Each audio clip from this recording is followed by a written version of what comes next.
नमस्कार। द देसी अड्डा पर आपका स्वागत है। मैं हूं राकेश तिवारी। देखिए, वो 90 का दशक था जब नौजवान प्रभुनाथ सिंह ने लालू यादव के खिलाफ बगावत का झंडा उठाया और ये ऐलान किया कि जब तक लालू प्रसाद यादव को सत्ता से उखाड़ नहीं फेंकेंगे तब तक खादी नहीं ग्रहण करेंगे। और लालू प्रसाद यादव जब तक सत्ता से चले नहीं गए तब तक प्रभुनाथ सिंह ने खादी नहीं धारण किया। अब उनके बेटे नौजवान रणधीर सिंह ने ये ऐलान किया है कि जिन्होंने उनके टिकट काटने में धोखा दिया है, उनका नाक मिट्टी में नहीं रगड़वा दिया तो प्रभुनाथ सिंह का बेटा नहीं। इस ऐलान के बाद महाराजगंज सहित पूरे इलाके में चर्चा का विषय बना हुआ है कि क्या रणधीर सिंह एक बार फिर प्रभुनाथ सिंह की तरह जो वचन दिए हैं उसे पूरा करेंगे। क्या निर्दलीय चुनाव लड़कर महाराजगंज से अपने जीत का झंडा बुलंद करेंगे। प्रभुनाथ सिंह ने तो जो ऐलान किया था उसे पूरा किया।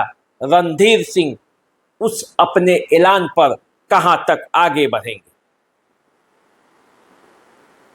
आप सबको पता है, महाराजगंज से रणधीर कुमार सिंह का टिकट कट चुका है और उसी के बाद मसरख स्थित उनके आवास पर जो कार्यकर्ताओं की बैठक हुई उसमें रणधीर सिंह बरस रहे थे, कार्यकर्ताओं को मना रहे थे और मनाने के बाद उन्होंने जो भाषण दिया उसमें एक पर एक आरोप राजद पर लगाते चले गए। जरा सुन लीजिए रणधीर सिंह ने क्या कहा। उसके बाद इस बात का विश्लेषण भी हम करेंगे कि क्या प्रभुनाथ सिंह जिस तरह से अपने वचन पर खड़ा होकर लालू यादव को सत्ता से उखाड़ फेंका था, क्या रणधीर सिंह भी उस तरह से कर पाएंगे या नहीं कर पाएंगे। उस समय क्या परिस्थितियां थी उस बात की भी चर्चा होगी। आज क्या परिस्थितियां हैं इस बात की भी चर्चा होगी। तो सबसे पहले रणधीर सिंह का ये बयान सुनिए जो उन्होंने मसरख स्थित अपने आवास पर अपने कार्यकर्ताओं को संबोधित करते हुए ये ऐलान किया।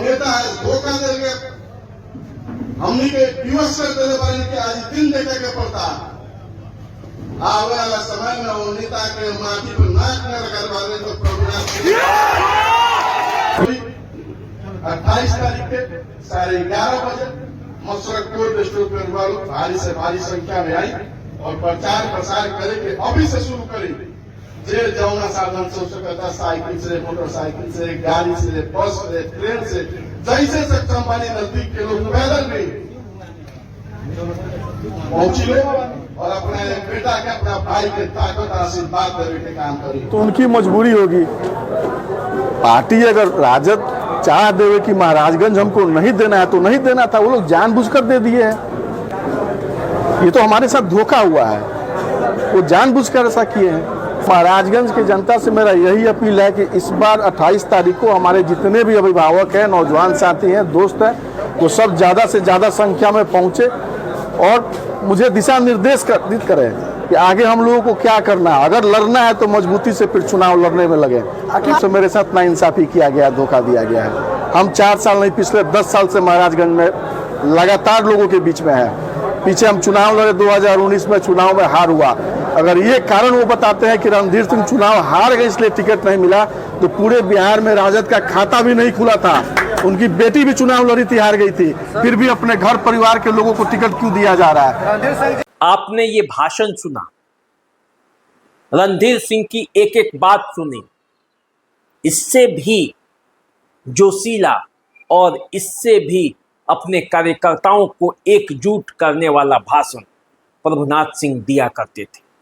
जब प्रभुनाथ सिंह भोजपुरी में बोलते थे तो कार्यकर्ता सांस थाम कर उनकी बातें सुना करते थे। ऐसे ही प्रभुनाथ सिंह का जलवा नहीं था। लेकिन प्रभुनाथ सिंह जिस तरह से अपने आप को राजनीति में स्थापित किए, क्या रणधीर सिंह उस तरह से अपने आप को स्थापित कर पाएंगे, ये देखने वाला है। और ये रणधीर सिंह के लिए चुनौती का भी विषय है, क्योंकि जब 90 के दशक में पहली बार प्रभुनाथ सिंह लालू यादव के खिलाफ बगावत का बिगुल फूके थे, तब वे 90 में जनता दल से विधायक थे और उसमें लालू यादव का कोई योगदान नहीं था। प्रभुनाथ सिंह अपने बलबूते 85 में निर्दलीय चुनाव जीते मसरख विधानसभा क्षेत्र से, और फिर 90 में जनता दल के टिकट पर जीत कर आए थे। लालू यादव से उनका मतभेद होता है और फिर वे आनंद मोहन के साथ मिलकर बीपीपा का गठन करते हैं। मंडल और कमंडल, इन दो लड़ाइयों में जब प्रभुनाथ सिंह लालू विरोध पर खड़े होते हैं तो 95 के चुनाव में लालू यादव ने दाव चलते हुए उन्हीं के एक शागिर्द को चुनावी मैदान में उतार देते हैं। 95 के चुनाव में बीपीपा के साथ जब प्रभुनाथ सिंह बीपीपा के टिकट पर मसरख से चुनाव लड़ रहे थे, तब जनता दल के प्रत्याशी के तौर पर उनके शागिर्द अशोक कुमार सिंह ने उन्हें पराजित कर दिया। प्रभुनाथ सिंह हार गए, लेकिन अशोक सिंह ज्यादा दिनों तक नहीं रह पाए। पटना में उनके सरकारी आवास पर बम मारकर उनकी हत्या कर दी जाती है और उसका आरोप प्रभुनाथ सिंह पर लगता है।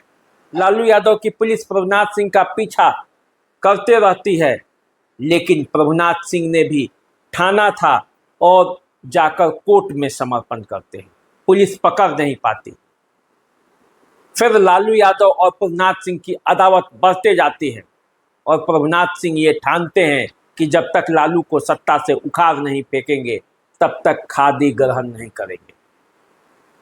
98 का चुनाव आता है, तब प्रभुनाथ सिंह समता पार्टी के टिकट पर महाराजगंज से लोकसभा का चुनाव पहली बार लड़ते हैं और जीत जाते हैं। बड़े वोटों के अंतर से जीतते हैं। राज्य में लालू यादव की सरकार तो रहती है, लेकिन उनकी पत्नी मुख्यमंत्री होती है। लालू यादव भ्रष्टाचार के आरोप में हटाए जाते हैं और तब प्रभुनाथ सिंह आधा खादी धारण करते हैं, यानी कि गंजी खादी का पहनते हैं, लेकिन ऊपर से खादी नहीं होता है। और अपने लोकसभा चुनाव के दरमियान वो प्रचार में अपना कुर्ता उठाकर वो गंजी भी दिखाते हैं कि लालू यादव को आधा सत्ता से बाहर किया है, इसलिए आधा खादी धारण कर रहे हैं। जब पूरी तरह से उन्हें सत्ता से उखाड़ फेंकेंगे तब पूरा खादी धारण करेंगे।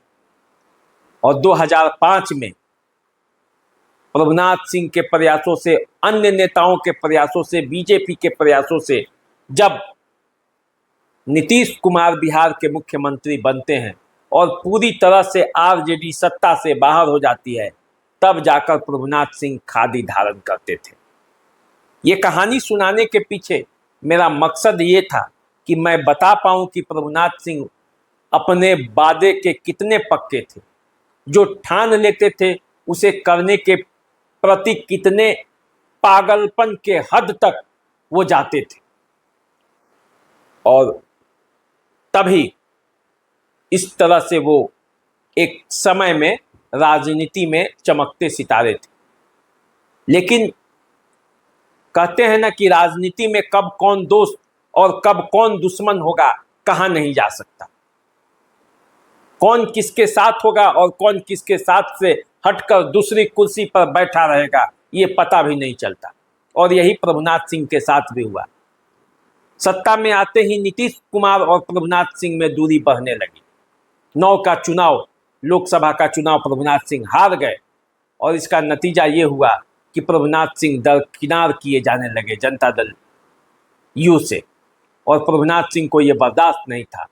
लालू यादव भी इसी फिराक में थे कि कब प्रभुनाथ सिंह उनके पाले में आ जाए, क्योंकि उन्हें सारण प्रमंडल में एक ऐसे राजपूत नेता की तलाश थी जो उनके साथ खड़ा होकर उस इलाके में अपना झंडा गाड़ सके, क्योंकि तब उनके पास बक्सर में जगदानंद सिंह थे, वैशाली में रघुवंश प्रसाद सिंह थे। लेकिन यदि प्रभुनाथ सिंह उधर से आ जाते तो पूरा सारण प्रमंडल पर कब्जा हो जाता।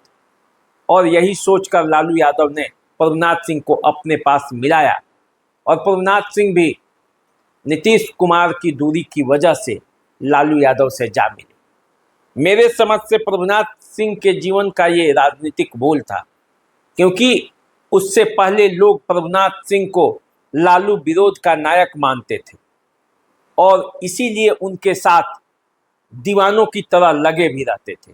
लेकिन जैसे ही प्रभुनाथ सिंह उधर गए, वो दीवानगी धीरे धीरे खत्म हो गई। लोगों की दीवानगी खत्म हुई, कार्यकर्ताओं की दीवानगी उनके साथ बनी रही। राजद के वोटर उनके साथ जुड़े तो एनडीए के जितने भी वोटर थे वे उनके साथ से छिटक गए। 13 में जो उपचुनाव हुआ उमाशंकर सिंह के निधन के बाद, अपने राजनीतिक कौशल पे तो वे जीत गए, लेकिन 14 में जब मोदी का लहर आया तो उसमें अपना सीट बचा नहीं पाए। हारने के बाद कानूनी अड़चनों में पड़कर वे जेल में चले गए और इसी के साथ उनका राजनीतिक पकड़ कमजोर होते गया। पार्टी में भी उस तरह से तरजीह नहीं दिया गया। हालांकि 19 के चुनाव तक सब कुछ ठीक ठाक था। अपने भाई को भी उन्होंने विधायक बनवाया आरजेडी के टिकट पर और 19 के चुनाव में रणधीर सिंह को भी टिकट मिला, वे चुनाव लड़े। 19 में तो राजद के सभी प्रत्याशी हार गए, कोई जीत नहीं पाया, शून्य पर आउट हो गए। क्या वो मीसा भारती हों, क्या वो हिना साहब हों, क्या वो जयप्रकाश यादव हों, जो भी था सब के सब हार गए। महज उस गठबंधन से एक कांग्रेस प्रत्याशी जीते, वो किशनगंज के मोहम्मद जावेद थे। अब ऐसी परिस्थिति में जब 24 का चुनाव आया तो रणधीर सिंह 19 के बाद भी बैठे नहीं, क्षेत्र में अपने कार्यकर्ताओं के पास जाते रहे। पार्टी भी उनसे ये कहती रही कि उन्हें टिकट मिलेगा। रणधीर सिंह ने ये खुद कहा है कि पार्टी उन्हें कहती थी और वे क्षेत्र में लोगों से जुड़े रहे, राजद के कार्यकर्ताओं के पास जाते रहे, घर घर घूमते रहे, सबका न्योता भी किया, हर सुख दुख में लोगों के साथ जुड़े रहे। अंतिम समय तक उन्हें कहा गया कि टिकट आपको मिलेगा, लेकिन जब टिकट देने की बारी आई तो उनके साथ खेला हो गया। अब वे समझ नहीं पा रहे हैं कि आखिर उनका टिकट कटा तो क्यों कटा, और इसी से क्षुब्ध होकर रणधीर सिंह के सामने जब उनके कार्यकर्ता थे तो वे बोल पड़े। बोला भी तो कमजोर नहीं बोला, बोला कि जिस नेता ने उन्हें धोखा दिया है उनको मिट्टी में नाक रगड़वा देंगे। और कार्यकर्ताओं ने जबरदस्त तालियां भी बजाई। उन्होंने ऐलान भी किया है कि अब वे निर्दलीय चुनाव लड़ेंगे और लड़कर जीत कर दिखाएंगे। अब इसके बाद महाराजगंज की राजनीतिक गलियारों में सरगर्मी है। अब रणधीर सिंह क्या करेंगे, जीतेंगे कि नहीं जीतेंगे, ये तो आने वाले समय में पता चलेगा। लेकिन जिस तेवर के साथ प्रभुनाथ सिंह राजनीति करते थे, उस तेवर में रणधीर सिंह कल थे। इससे पहले वे इतने तेवर में नहीं थे। वो लोगों के पास जाते थे प्रभुनाथ सिंह के प्रतिनिधि बनकर, लेकिन उन्होंने जिस तरह कार्यकर्ताओं के सामने ऐलान किया, उसके बाद ऐसा लगता है कि रणधीर सिंह ने मन में प्रण किया है कि वे भी चुनाव लड़ेंगे और मजबूती के साथ लड़ेंगे। अब इसका नफा और नुकसान किसे होगा, ये आने वाले समय में पता चलेगा। लेकिन रणधीर सिंह चुनाव लड़ेंगे और उन्होंने ये ऐलान किया है, तो अब देखना है कि जो आने वाला समय है उसमें महाराजगंज की राजनीति कहाँ, किस ओर और किस कदर करवट लेती है। आप भी इंतजार कीजिए, हम भी इंतजार करते हैं और देखते हैं कि महाराजगंज की राजनीति कहां जाती है जब कांग्रेस अपने प्रत्याशी की घोषणा करती है। नमस्कार।